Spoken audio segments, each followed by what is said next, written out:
What is up, folks? We are back with another edition of the Daily Crypto Byte.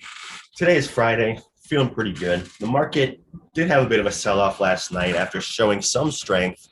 Another disappointing fake out, CJ.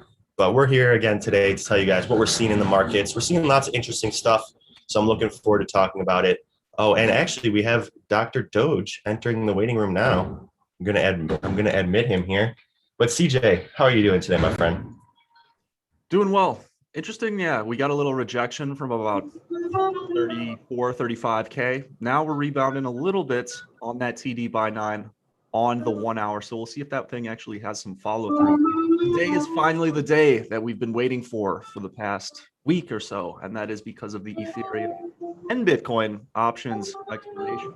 But it looks like Dr. Doge is joining us as well from a discrete location off the grid somewhere.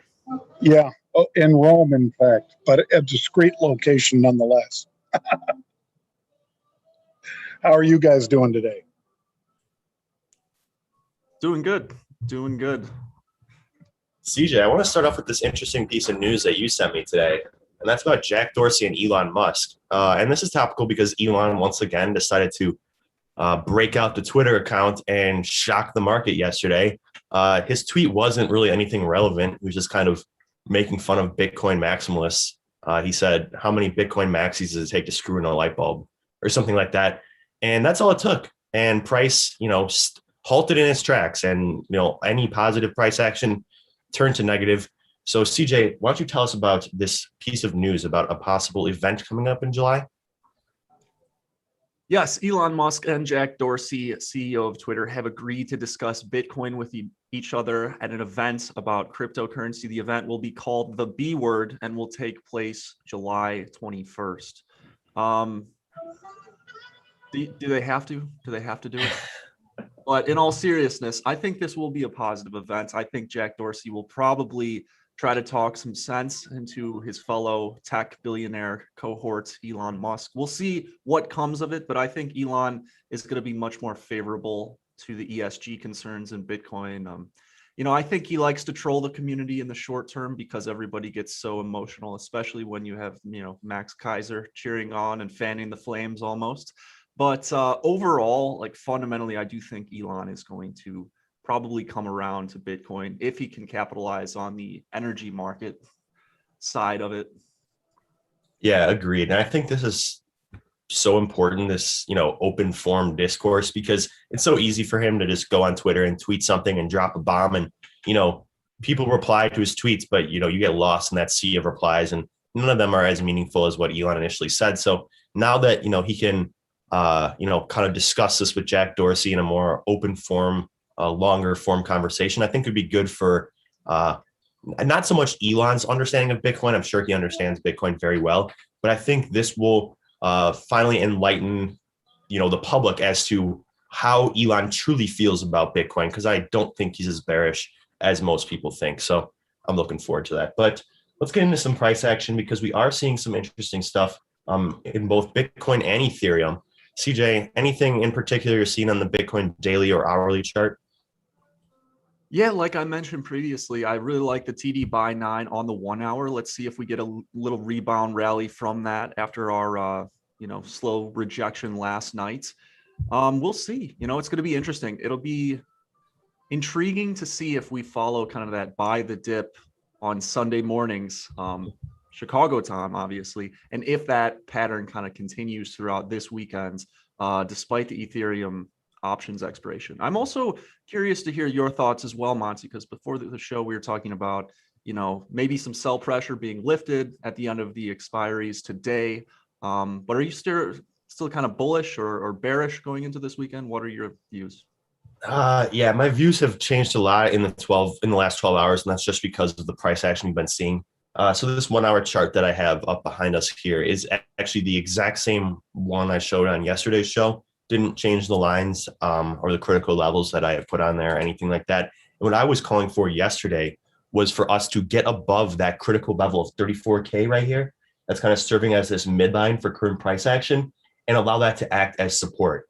That didn't really happen. We kind of just crashed right through this level. I was thinking it would hold up a little bit better because it acted as such staunch resistance, just a couple of days ago on Wednesday when we were trying to break to the upside.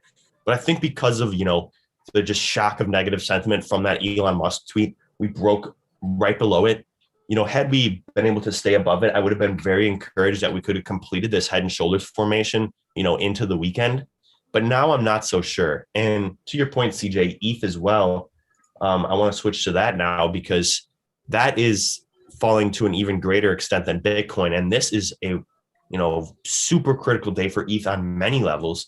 One, you mentioned that ETH options expiration, which is the largest of 2021.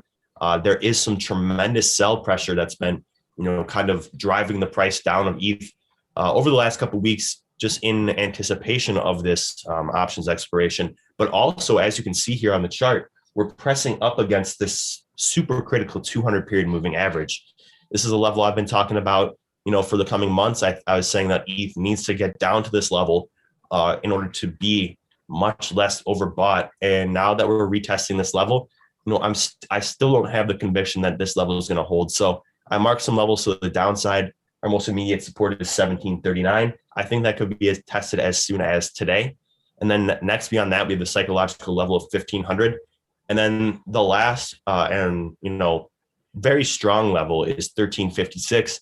I do think there's a possibility that we wick down to this level before going higher. But that being said, CJ, my plan now is to start accumulating below this 200 period moving average. I think that, in the long term, this is a perfect time to be buying. I said a month ago that if we got back down towards this moving average, I'd be much more content buying around this price. And, here we are. So historically, what we've seen is when those Bitcoin or when those ETH options expire, some tremendous sell pressure that's alleviated. Last time in March, when those ETH options expired, ETH rallied 40% in the following 5 weeks after being driven down 50% leading into that options expiration. So we'll have to see. I do think we're going to get some sharp volatility this weekend.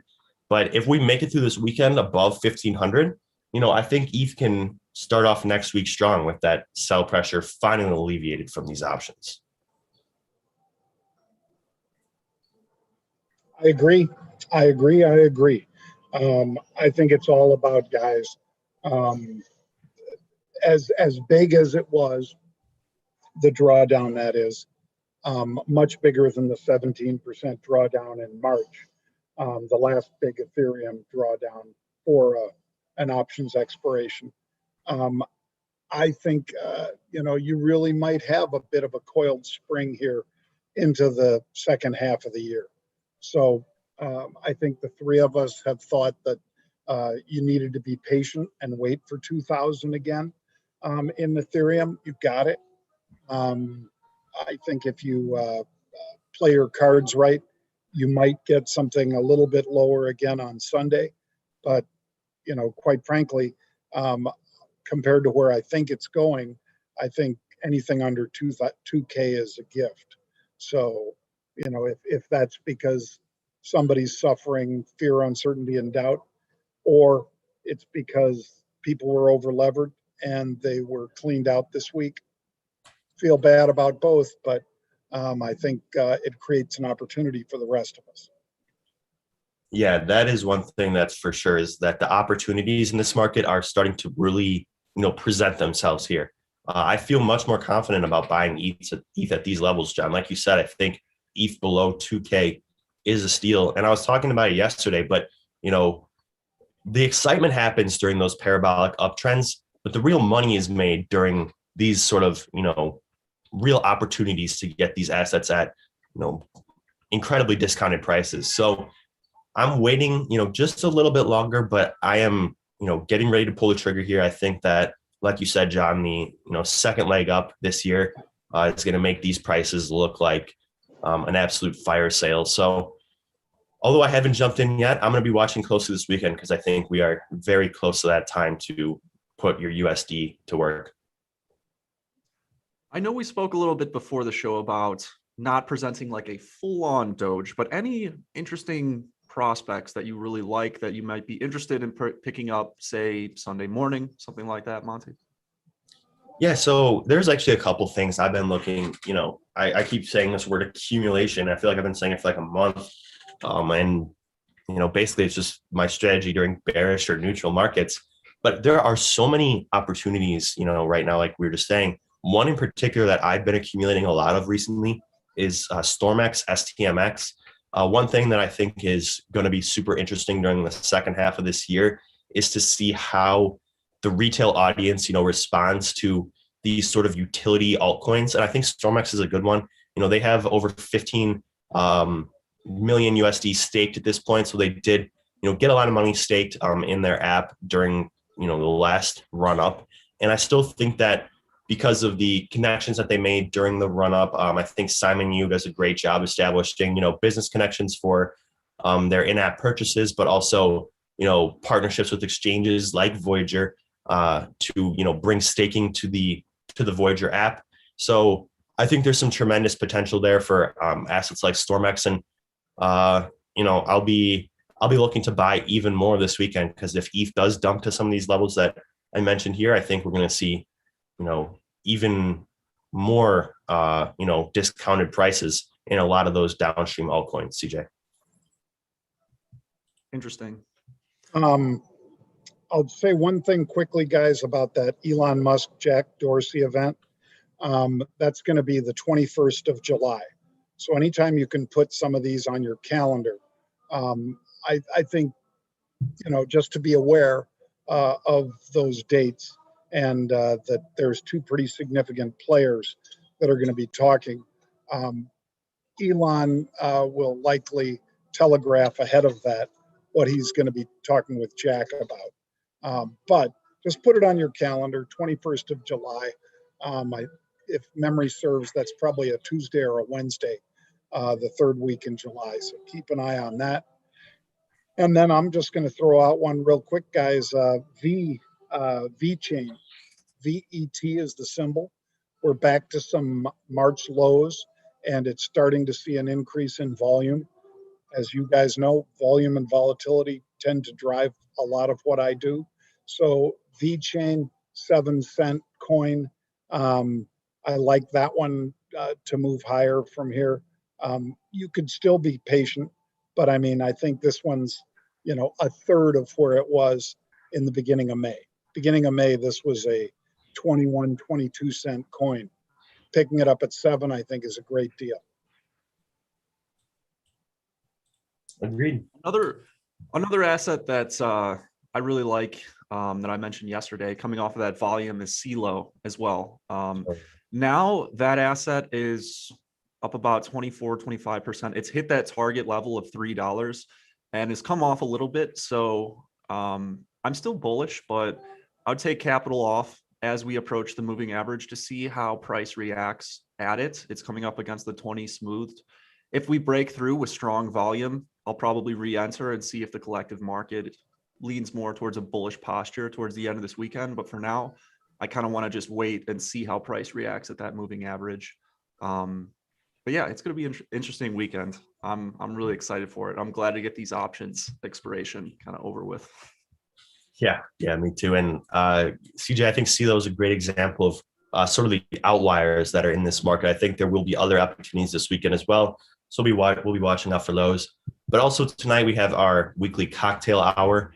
And if you're not a member of Market Rebellion, you can sign up and try it for just $1 for Market Rebellion Crypto, and that will get you access to our cocktail hour. We talk about all things crypto, but also all things in traditional equities as well. We have a lot of very intelligent analysts that come on and give their perspectives on the market. So that's something that you won't want to miss. And like I said, if you're not yet a member, you can try it out at marketrebellion.com/try crypto. Just $1 for the first month. You get access to our pro charting service, 24/7 chat with traders from all around the world, actionable trade insights with entries, exits, and stop losses, news, and a whole lot more, including an education curriculum that we are constantly adding to. CJ just added a very informative volume course on there. And like Jon was just saying, volume and volatility are, two very important things that we love to look at here. So go check that out.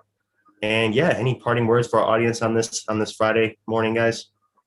Just want to say thank you to Voyager for the sponsor of this show. Don't forget, if you're looking for a place to trade crypto commission free, Voyager also offers 9% interest on USDC, 7% interest on DOT. Actually, wait, is it 7 or 8? Either one of I think those. it's 8. Very, very high interest on DOT, as well as VGX and some of those other native tokens. So if you sign up, use the promo code REBEL25, and they will give you $25 free in Bitcoin when you fund your account with $100 to start. So thank you guys, and we appreciate that. Have an excellent weekend, and we'll see you on Monday. Thank you.